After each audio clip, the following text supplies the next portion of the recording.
Привет, меня зовут World of Zero, и это Айсберг по игре Dead Cells. Айсберг — это собрание разных теорий, фактов и отсылок, и чем глубже, тем интереснее, загадочнее и менее известные факты встречаются. Если вам понравился видос, то ставьте лайк, подписывайтесь на канал, жмите колокольчик и обязательно пишите комментарий о том, что вам показалось в ролике интересным или ошибочным. Информация о новых видеороликах появляется в моем телеграм-канале, а в паблике ВКонтакте есть смешные картинки. Хотелось бы сказать, что буквально недавно на англоязычном канале на ютубе разбирали Айсберг по Dead Cells, но я решил взять вот этот и разобрать его, там был какой-то другой. И конечно же отдельное спасибо за помощь в расшифровке Айсберга, Нео, Дуэкс и Арта.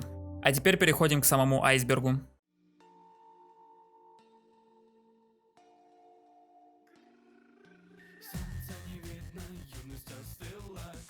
Верхушка айсберга. Motion Twin находятся во Франции. Motion Twin являются кооперативом из 7 человек, которые контролируют производство игр. Кроме того, с 2001 года, с момента создания, компания находится во Франции, на данный момент в городе Бордо. Костюмы. Главный герой Dead Cells может менять облик при помощи костюмов, причем каждый раз после поражения новый труп, в который вселяется герой, одет в этот костюм, а среди костюмов есть много странных вариантов. Среди всего можно выделить костюм Бобби из трейлера Dead Cells, костюм Вора наоборот и даже костюм Донателло, что может указывать на мультивселенную Dead Cells. Даже если не брать в учет костюмы, которые попали в игру в результате коллабораций.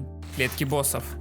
Победив Десницу Короля в первый раз, мы получим клетку босса, которая усилит врагов и сломает фонтаны здоровья. Самое странное, что можно заметить, что для получения пятой клетки нам обязательно нужно победить гиганта. Также количество клеток выбирается из лобби, а значит между этим устройством и островом есть какая-то связь. Ведь как минимум неизвестно, кто разбивает фонтаны. Кроссоверы. В Dead Cells вышло много различных коллабораций с другими играми, и они принесли в мир игры много комнат, предметов и костюмов. А если вспомнить, что мы находимся в замке на острове, то это может быть одно из доказательств того, что в Dead Cells что-то происходит с реальностью, потому что в реальности мира Dead Cells появляются предметы из других миров. Руны.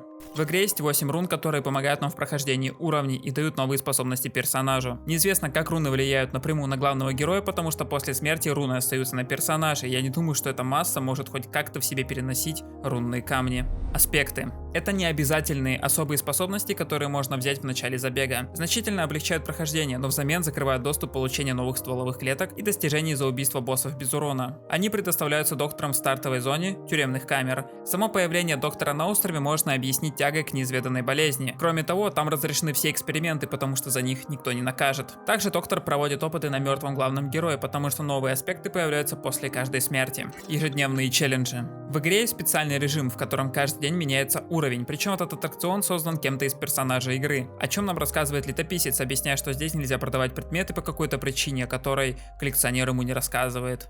Хворь. Болезнь описывается как вирус, заражающий остров в мире Dead Cells, и основная причина текущего состояния острова и его жителей. Причем на тело главного героя хворь начинает действовать только после активации пятой клетки босса. Двойной бинт. В более ранних версиях игры можно было забиндить навыки на одну кнопку, чтобы использовать их одновременно. Спустя некоторое время разработчики убрали эту функцию из игры, скорее всего, чтобы игра стала более сложной. DLC. В игре есть 3 вышедших дополнения, которые открывают новые локации, новых боссов и чуть больше приоткрывают тайны острова. Я, кстати, аудиодорожку 6 марта пишу, поэтому там DLC должно сегодня выйти. Личность Безголового. В самой игре конкретно не говорится, кто такой Безголовый, но если побывать на Бессмертных берегах, то главный герой скажет, что этот чан кажется ему знакомым. А после победы над гигантом он скажет нам, что Безголовый как раз и является бывшим королем. Хотя великан никогда не вдавался в подробности, подразумевается, что Обезглавленный не знает о своих неприятных деяниях, когда он был королем. Его проявление презрения к королю и его приказам подразумевает, что его точка зрения существенно изменилась с момента отделения от тела короля. Заброшенная винокурня. Это заброшенный склад, который когда-то использовался для производства спиртных напитков, а затем был преобразован в пороховой завод. На заднем плане видны большие машины, назначение которых неизвестно. На винокурне можно найти странные комнаты, и скорее всего автор Айсберга хотел выделить именно эту комнату. Заторный чан, печаемый из бочки, содержит неизвестное вещество, которое стекает в нечто похожее на бункер, а затем попадает в набор гигантских бутылок. Трубки, соединяющие все контейнеры, светятся голубым, что может быть связано с веществом внутри них. Рядом с устройством можно найти мертвого рабочего и несколько пустых бутылок. Водная гладь. Еда. Есть много вариантов еды и непонятно, как Безголовый ест. Также можно выбрать один из доступных рационов. Dead Cells Iron Man. Это популярный челлендж игроков, который состоит в том, чтобы пройти 5 клеток за наименьшее возможное количество прогонов, а именно 6, по одному на каждую сложность, а также получить все доступные руны. Картины в замке. В замке есть довольно много картин, как и с лорными персонажами, среди которых можно увидеть рыцарей из туториала, так и довольно много картин с отсылками на другие игры. Здесь есть Alucard из Castlevania, отсылки на Dark Souls и на другие игры. Софтлок. Игра переходит в состояние, когда победа или прогресс невозможны, но игра не выдает экран завершения или иным образом признает это невыигрышное состояние. Раньше в игре их находили достаточно часто, потому что разработчики не рассчитывали на то, что игрок окажется в определенном месте без рун, которые помогут ему пройти дальше. Костюм скитальца, костюм волшебника. Костюм скитальца выпадает с демонов. Нужен для открытия костюма волшебника. Это костюм героя из Hyper Light Drifter. YOLO. Аббревиатура с английского You Only Live Once, ты живешь только один раз. Враги кричат данную фразу, когда падают вниз с уступа и умирают. Также в английской версии игры, если умереть с мутацией Йодгар, Орус или Окс, можно получить достижение YOLO or Not, которое в русском переводе звучит как «не сегодня», и поэтому игра слов потерялась. Мод стримера. Это специальный режим, в котором используется интеграция Twitch, которая позволяет зрителям стрима взаимодействовать с трансляцией стримера различными способами. Это включает в себя, помимо прочего, выбор специальных модификаторов игрового процесса для следующего биома, помощь или создание неудобств стримеру с помощью капитана цыпленка и решение, какую характеристику улучшать при получении определенных свитков. Оружие, которое просила комьюнити. Разработчики из Motion Twin очень часто прислушиваются к комьюнити, и было достаточно много просьб добавить в игру сковороду и катану, а поскольку просьб было очень много, скорее всего это не единственное оружие. Emergency Door Room. Комната в дремлющем храме, где игрок может получить чертеж навыка, запасной выход. Отсылки в описании. У большого количества оружия в Dead Cells есть отсылки в описании. Например, у оружия Шарбаба есть прямая отсылка на одноименный трек Miley Cyrus Breaking Ball, а именно строчка I never hit so hard in love. Происхождение конъюнктивиуса. Все начинается с безымянного трупа в сточных канавах, зараженного хворью. Одна из его рук мутировала в щупальце. Зеленая слизь отделилась от нее и направилась к небольшому отверстию в стене. После этого можно найти след из слизи, ведущий к пустому кокону и большому ходу, оставленному молодым конъюнктивиусом. Еще чуть позже можно найти еще один труп и слизистый след, который приводит его к остаткам огромного кокона и гигантской дыры, проделанной конъюнктивиусом, когда он сбежал. Наконец, сообщение, оставленное стражниками, указывает на то, как трудно было связать конъюнктивиуса и приковать ее цепями в невыносимой гробнице, что, по-видимому, было приказом короля. Вальмонт. Персонаж истории игры, о котором можно узнать только из описания плети Вальмонта. И то, что ее ввел в обиход некий барон Вальмонт Дукул, скорее всего является отсылкой на одного из композиторов игры Вальмонт де Рагандас, заключенный Бобби. Один из гомункулов, который появляется в трейлерах Dead Cells, поскольку у него голова горит фиолетовым цветом, тогда как у безголового она горит оранжевым цветом. В лоре нигде не рассказывается о нем подробнее, а имя он получил из-за студии, которая рисовала трейлеры, Bobby Prod. Изменение оружия. Скорее всего это относится к замечаниям безголового, что нельзя при помощи точильного камня изменить лук. Халтура, а не геймдизайн. Голум. Мутированный, но имеющий разум заключенный, который просит у игрока руну телепорта. Позже он был убит упавшим саркофагом в своем логове. Финальный босс. Настоящего финального босса игры можно увидеть только после прохождения игры на 5 клетках. Это сам коллекционер, который был алхимиком и разрабатывал лекарства от хвори. Старая система хвори. Все просто, раньше хворь работала по одной механике и заполнялась, когда вы получали урон от противников. Сейчас хворь заполняется пассивно и при употреблении зараженной еды. Дно айсберга. Жертвоприношение грибного парниши. Грибной парниша — это навык, призывающий грибного парнишу. Перед сражением с маткой клещей можно принести в жертву парнишу, чтобы успокоить матку, но почему-то только парнишу можно принести в жертву. Наивысший уровень лута. С появлением уровня банк при убийстве торговца мимика предмет с него может быть 14 уровня, при учете, что банк находится перед вторым боссом и нужно иметь 5 клеток в забеге. Fall Guys. В эту игру был добавлен костюм безымянного. Бесконечное карабкание по стенам. Это баг, при использовании навыка сбрасывают анимацию бега по стене, и таким образом можно бегать вечно. Также можно бегать вечно, если у вас есть амулет с двойным прыжком. Древние. Раса жителей острова, которые построили дремлющий храм и жили на острове до появления замка. Нейтан Дрейк. Искателя приключений можно найти мертвым в одной из комнат. Особый режим. Это режим, которого изначально в игре не было, он появился после просьбы от комьюнити, потому что очень часто в забегах нельзя было собрать предметы, которые хочется получить. Режим полностью подходит для того, чтобы пройти игру полностью и получить все достижения. Хранилище архитектора. Хранилище архитектора было биомом, к которому нельзя было получить доступ законными способами. Вход находился за дверью с 5 клетками на кладбище, до ее удаления, которую нельзя было открыть из-за того, что 5-я стволовая клетка босса не была легально доступна до DLC Rise of Giant. Это был всего лишь прототип забытой гробницы, доступ к которому при обычных обстоятельствах не предполагался. При помощи инструментов моддинга пользователи смогли узнать, что в биоме было много каннибалов и одна дверь. Старые имена боссов. В раннем доступе у боссов были другие имена. Незавершенный смотритель — это старые имена привратника, старое имя конъюнктивиуса, наблюдатель, а хранительницу времени называли ассасином. Костюм репейника. Выпадает с линчевателя — это пурпурный костюм. Костюм является отсылкой к Кардусу, главному художнику Dead Cells, который очень любит фиолетовый цвет и пытается использовать его везде. В результате перевода на русский язык смысл был потерян. Soul Knight. Игра от китайской компании Chilleroom. У игры был совместный коллаб, в результате которого Безголовый появился в СК вместе со Сковородой, Биомом и боссом Гигант. Акуланада. Редкая механика, совместно использованная Торнадо и оружие Челюсти Бездны. Супер Марио. Это фанатская теория, которая подразумевает, что на самом деле Dead Cells — это Супер Марио, действие которого происходит в будущем. Ключи лунного цветка. Является прямой отсылкой на лунную слезу из игры Nier Automata. Разрушитель создан фанатами. Концепция этого врага первоначально была создана пользователем из Дискорда, известным как Laylight. Защитники вдохновлены Rogue Legacy. Как бы это странно ни звучало, но манекены-защитники вдохновлены игрой Rogue Legacy, где есть такой же враг. Остерегайтесь мух. При использовании ворот телепортации в игре будет отображаться эта подсказка. Это отсылка к французскому роману 1957 года под названием «Муха», который вращается вокруг эксперимента по телепортации, который пошел наперекосяк после того, как муха вторглась в терминал, в результате чего ученый генетически слился с ней, что в конечном итоге привело к его смерти. Костюм горничной. Фан-арт с Reddit, в котором Безголовый находится в весьма крутом наряде. Особые диалоги королевы. В зависимости от костюма королева произнесет 3 разных фразы. В основном фразы связаны с костюмом короля, на которые будут разные реакции. Мир уничтожен. Теория, по которой абсолютно весь внешний мир полностью заражен хворью, так как при концовке после победы над королевой герой видит корабль с мертвецами. Темные воды. Туманный фьорд. Старое название деревни на сваях в ранней версии Dead Cells. Вершители судеб в тюремных камерах. До обновления 13 данный моб появлялся на 3 клетках, но из-за большого спама снарядами позже был заменен на неистовство. 200 660 клеток потеряно. Давний скрин с большим количеством потерянных клеток. Удаленные враги.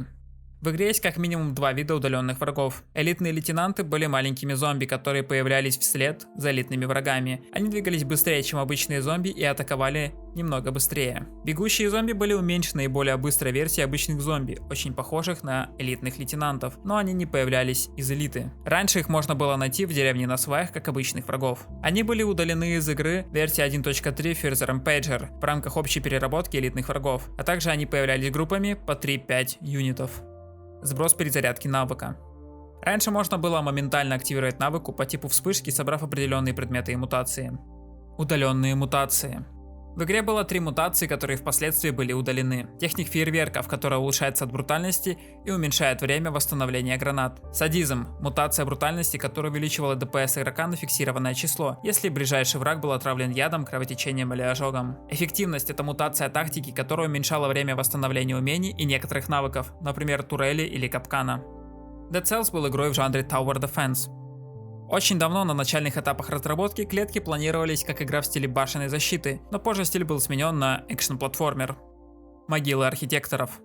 На локации кладбища редко можно найти комнату, заполненную гробницами архитекторов. Перед тем, как обезглавленный входит в комнату, можно найти могильный знак. Здесь лежат архитекторы. После этого обезглавленный может взаимодействовать с различными гробницами, которых всего 12. Оригинальная концовка. После победы над коллекционером на 5 клетках во второй раз, в костюме короля будет кат-сцена с нашим героем, который распивает вино на троне, но позже к нему приходит безымянный из прошлого, которого гличит. А все, скорее всего, является разломом во временной петле хранительницы времени. Баг с серенадой. Когда была добавлена серенада, с ней был баг, что при переключении на оружие и на навык, то второй навык сразу же сбрасывал свою перезарядку, из-за чего можно было бесконечно использовать навык без времени на перезарядку. Искажение времени. Удаленный навык из игры, который замедлял время на несколько секунд. Предмет был в файлах игры еще с раннего доступа, но никогда не использовался в игре. После выхода дополнения Rise of Giant с ним можно было немного поиграть, однако проблемы с его балансировкой и, что более важно, технические проблемы с его реализацией заставили разработчиков удалить его из игры. У слуг есть плюшевый грибной парниша. Наверху маяка можно найти 3 раскладушки, по одной на каждого слугу. В одной из них лежит игрушка плюшевого грибного парниши. Миленько. Уникальные диалоги с торговцами. Если игрок использует пользовательский режим, чтобы изменить пол предметов и отключить все доступные предметы, владелец магазина даст уникальную строчку, чтобы отметить это. Мне нечего тебе предложить, вали. Скажет уникальную фразу при разблокировке сковороды: можешь взять, желаю тебе удачи, она тебе понадобится. А если у вас есть в инвентаре одновременно сковорода и щупальце, жареное щупальце, вы, сэр, человек с прекрасным вкусом. Описание фронтового щита. Еще в раннем доступе в версии 1.0 игры силовой щит имел название, используемое в настоящее время для этого оружия, и не мог парировать, но блокировал больше урона, чем остальные щиты. Из-за этой неспособности парировать фронтовой щит был одним из самых ненавистных предметов в сообществе. Таким образом, в версии 1.1 фронтовой щит был переработан в силовой щит, который способен парировать и создает силовое поле. Затем в версии 1.2, после нескольких месяцев настойчивых запросов на щит, работающий от брутальности, фронтовой щит был возрожден как предмет, полностью отличающийся от оригинала. И после чего ведущий разработчик Dead Cells Себастьян Бинар написал в качестве шутки описание для предмета. На внутренней стороне этого щита выгравированы слезы сообщества. Старые аффиксы. Из игры было удалено 4 аффикса. Клеточное золото. Вы получаете за каждую клетку деньги. Ядовитая смерть. При смерти враг выпускает облако яда, которое было на самостреле алхимика. Исцеление при использовании. При использовании восполняло 15% здоровья. Обладал этим аффиксом грибной парниша и скорость света. Двойной урон бесплатно. Плюс 100% урона по врагам без штрафов к чему-либо. Портной Тейлор – реальный человек. При смене костюма портной может упомянуть имя Карла. Карл, упомянутый в диалоге, может быть Карлом Лагерфельдом, немецким модельером из Парижа. Это может означать, что сам портной основан на Жаке де Башере, потому что в реальной жизни они были друзьями. Сам же Жак де Башере умер в 1989 году от СПИДа, что может быть аллюзией на хворь. Ядовитые пары плюются резиновыми уточками. При атаке плевком с редким шансом может содержать резиновую утку. Четвертый слуга. По этой теории у королевы был четвертый слуга. По одной из теорий с Reddit, это хранительница времени, потому что у нее такие же клинки, как и те, что находятся в комнате королевы в замке. Бездна. Подстраивание сложности. В Steam есть ветка, которая тянется с 2018 года, в котором обсуждают изменения сложности игры в зависимости от количества свитков. Как минимум раньше у всех врагов, а также боссов, количество здоровья зависело от колба свитков, и поэтому механики антиваншота боссов не было, и у них просто было очень много здоровья. На сегодняшний день у боссов есть механика антиваншота, благодаря которой босса нельзя убить за один удар. Кто убил обучающего рыцаря? Эта девушка первая, что находит безголовую в игре. Спустя несколько забегов ее труп можно найти рядом с переходом на тропу обреченных, который был проткнут огромным мечом. Причем этот меч принадлежал рыцарю. Многие в сообществе считают, что это дело рук хранительницы времени, и на это указывают несколько фактов. Если бы это сделали монстры, они бы ее просто убили. Им незачем было пользоваться оружием. Рыцарь — единственный персонаж наряду с королем, который умирает перманентно. И единственный человек, кто мог попасть туда, это хранительница времени, потому что умеет пользоваться порталами. Правда, вся теория падает прахом, потому что уже мертвая, но бессмертная, она появляется в своей тренировочной комнате. Обучающий рыцарь догадывается о существовании временных разрывов. При втором диалоге с рыцарем она говорит, что замечает, как все вокруг меняется, и то, что как будто бы остров живой. Уникальные диалоги рыбака. Если встретить рыбака, а у вас сохранение, которое было создано в ранней версии игры, рыбак вспомнит игрока и извинится перед ним за все убийства и скажет, что он лишь выполнял свою работу. Потому что в ранней версии игры рыбак убивал главного героя и отправлял его в начало. Коммунизм — это канон. Достаточно странный пункт, который очень сложен в расшифровке, и про него нельзя сказать 100% то, что это именно так. Вообще в королевстве Dead Cells нет коммунизма, потому что как минимум это королевство с королем. И единственное, что может хоть как-то отсылать к коммунизму, это ссылки людей в тюрьму, которые напрямую являются отсылкой на тюрьмы и лагеря при СССР, когда зачастую очень много людей попадали туда за свои взгляды или по какой-либо другой причине. В случае игры, потому что их считали больными. Торговцы низкие. Если присмотреться к торговцу, то можно заметить, что он сидит на мешке с золотом, именно поэтому он кажется выше, чем есть на самом деле. Безголовый не может пользоваться духовой трубкой. Думаю, и всем и так понятно, что Безголовый не может пользоваться духовой трубкой, потому что как минимум он не может говорить. Изображение в обновлении Вавилон. Обновление несет картинку очень крутого качества с надписью на нидерландском языке, которая переводится как «Я не могу дышать». Ну и как после такого он может пользоваться духовой трубкой? Давайте, расскажите мне. In his house of the bore, that Steffi was dreaming. Иногда можно увидеть эти загрузочные экраны, что является прямой отсылкой к Лавкрафту с изменениями под Dead Cells. В оригинальной фразе речь шла про Ктулху. На этом все. Для тех, кто досмотрел до конца, хочу сказать спасибо. Если вы с чем-то не согласны или можете дополнить, то добро пожаловать в комментарии, буду рад почитать и увидеть вас всех там. И конечно надеюсь, что вы уже поставили лайк и подписаны на канал с колокольчиком. А меня зовут Захар Волтов Зеро, 2023, всем удачи и всем пока.